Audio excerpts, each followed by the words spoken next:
Thank you. I'm New York State Attorney General Eric Schneiderman. I'm joined here today by Howard Master, Senior Enforcement Counsel, Anjana Samant from our Civil Rights Bureau, and Amanda Addison, also from our Civil Rights Bureau.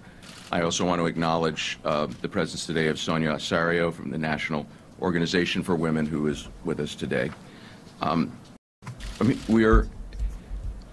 We've been conducting an investigation for more than 4 months into the Weinstein Company, and our investigation, as demonstrated by the petition filed yesterday, uncovered a pervasive pattern of sexual harassment, intimidation, discrimination, and abuse at the Weinstein Company. Women were coerced into facilitating Harvey Weinstein's misconduct. Sometimes they were targets themselves. If they refused, they were threatened with insults. Their careers were threatened. They were threatened with physical intimidation and violence. And the important thing about our investigation is that it is an investigation of the Weinstein Company itself, because any time there is a pattern of sexual harassment, discrimination, or abuse, in addition to the individual perpetrator being liable, the corporation or entity is also liable. And in fact, the board and management knew all of this.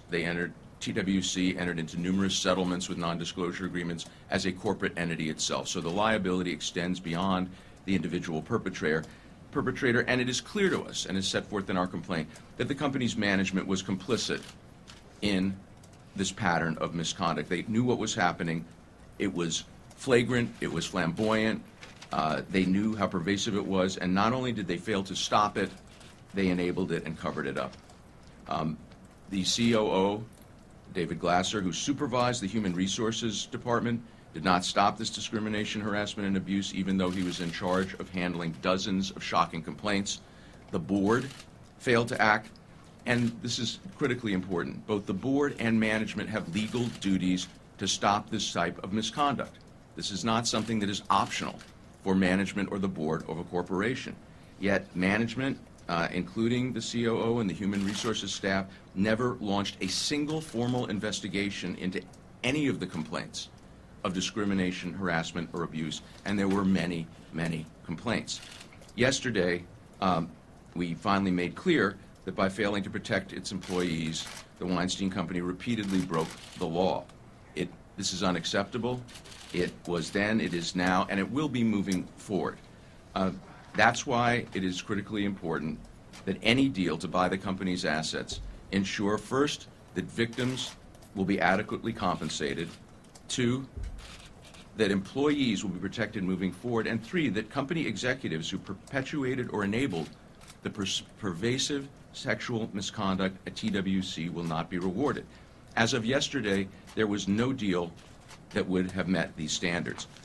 The documents provided to us indicated that the deal on the table would have rewarded David Glasser and other top executives. The deal would have kept victims muzzled by non-disclosure agreements that stopped them from telling their stories. And in the documents provided to us, which we were told were the updated deal documents, there was no victims' compensation fund. Let me make that clear. There was no reference to a victims' compensation fund that was funded for the victims themselves. Instead, we received several insurance policies and were told of a letter of credit, but these were to cover any and all expenses related to sexual misconduct. The funds were not dedicated to the victims. They would have been eaten up by legal fees and other expenses. So if any prospective buyers are truly interested in turning the page and doing right by TWC's employees who were abused for years, and victims, which sometimes included employees, they can and will fix these problems with the deal. We will not stand in the way. We did not file for a temporary restraining order or in any way seek to stop a deal from going forward, but whatever deal is consummated has to take into account the serious allegations of our petition and the facts that we set forth in that petition, which are shocking. We have investigated other companies for patterns of sexual discrimination or harassment. We have never seen anything as despicable as what we've seen here. We made it very clear that our 3 principles are very simple. Victims and employees have to be treated fairly going forward. we don't think that is too much to ask of anyone who wants to continue the work of the Weinstein Company or purchase its assets. So, as set forth in our petition, the conduct really was shocking. There's a lot of language used there that I'm not going to use, but some of the citations to things that Mr. Weinstein said to employees, the pattern of abuse, the use of employees to manipulate his targets or victims of sexual harassment is just really astonishing. The fact that he had a group of employees who were responsible for cleaning up his office after sexual encounters, including returning articles of clothing to the women who left them behind, is really something that should be shocking to anyone. And it is clear that this was done in violation of the law. So we filed our petition. The allegations speak for themselves.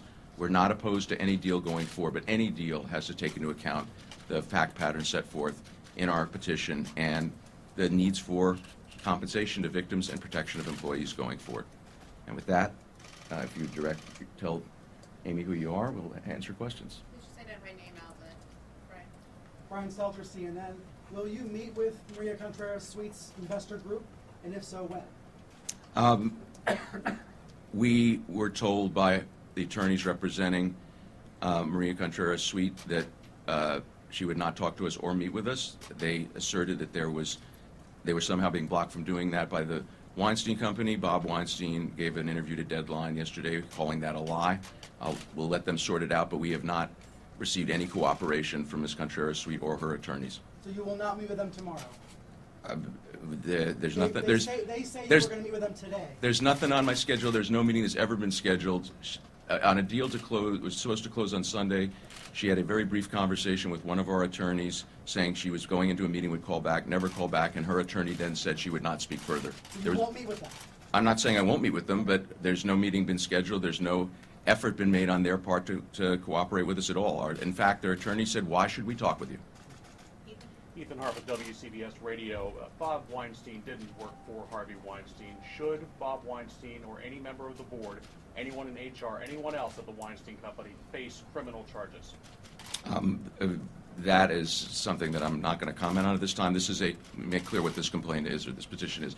This is a civil complaint under New York Executive Law 6312, which enables us to pursue people civilly for pervasive patterns of illegal activity. It is absolutely clear that there were pervasive patterns of illegal activity here. To the extent there is any criminal conduct, we will be referring that to the District Attorney's Office.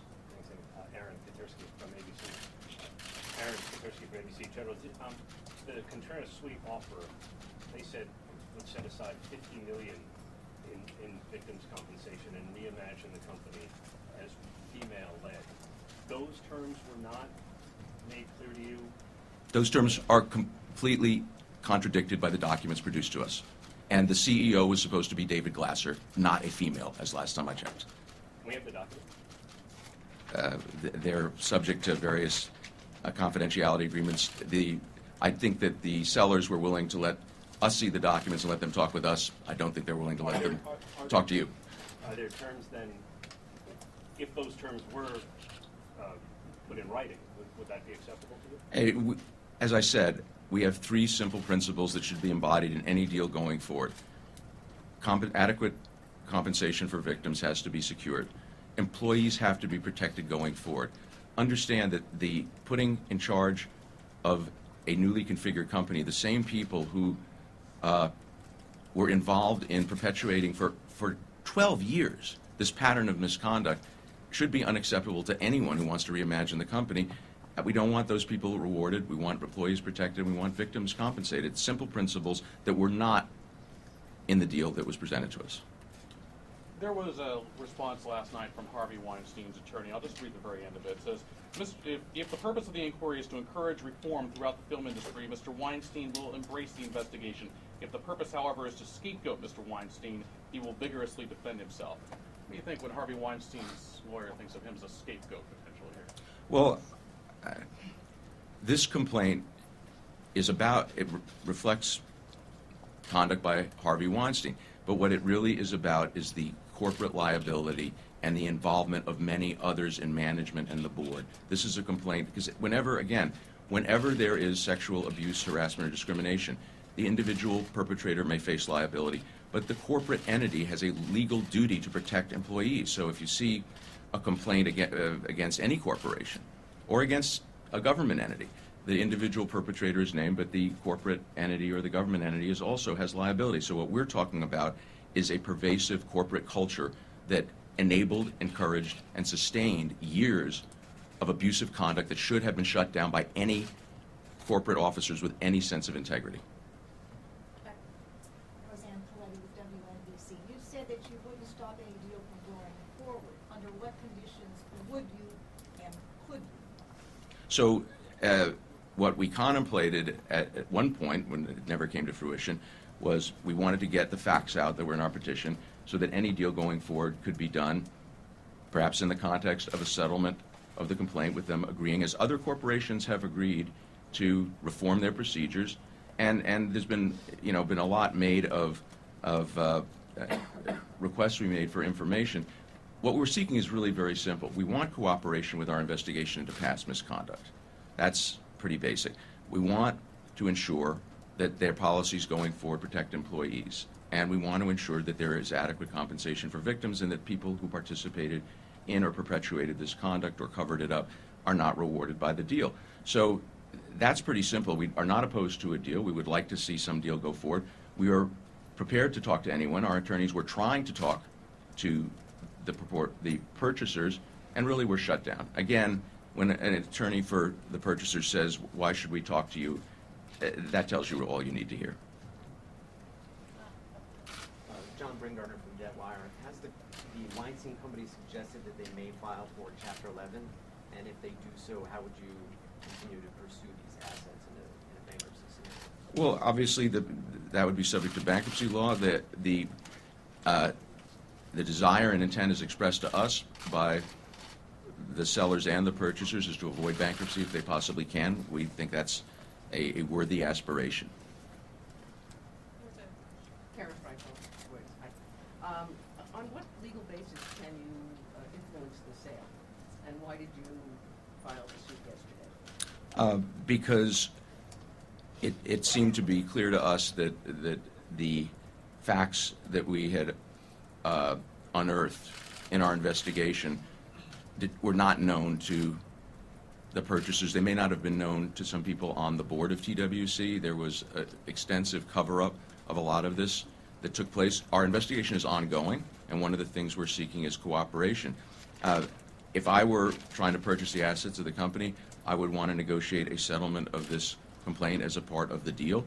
That's something we have negotiated settlements with other companies that have reformed their policies, instituted, really not that different from what we're requesting here.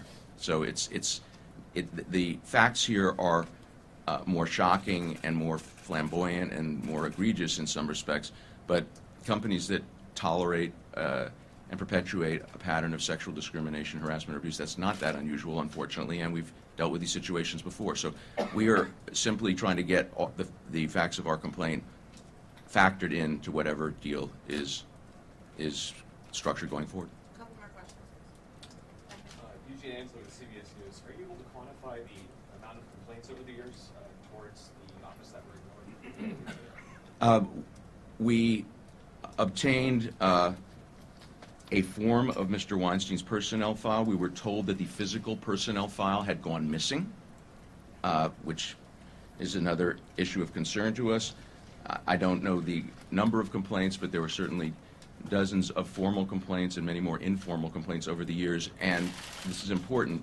There was never, in all the years covered by our investigation, and this is a company that I operated with Mr. Weinstein at its helm from 2005 to 2017, there was not one actual investigation by the management or human resources into any one of these complaints, which you're legally required to do if you are a company. And you have policies which you are required by law to have prohibiting this form of discrimination, abuse, and harassment. So there was clearly a systemic breakdown in the company's legal obligations, or in their compliance with legal obligations. This is what we're trying to get on the table. Whatever happens going forward, we have to ensure that this is all cleaned up and a deal that leaves, essentially removes the two Weinstein brothers but leaves the rest of management intact, we think should be unacceptable to any of the purchasers who read this petition. Just one follow-up question. Just to clarify, can you stop the deal from going forward? We have not filed any application for a TRO to stop a deal going forward. What's happened is I think that the purchasers are now taking into account the facts we've alleged and understand that they probably have more on their hands than they initially realized. Mike, there was some reporting that you wanted a monitor on the board of directors at the new company and that there was pushback from the potential purchaser. Is that true? Was there pushback? Was there a request for a monitor? And what would a monitor do? No, we requested some independent supervision or monitor or any other mechanism to ensure independence. Our particular concern was having independent supervision of a victim's compensation fund, so it wasn't being supervised. But keep in mind, the deal that was presented to us kept the top TWC management, people who were involved in the,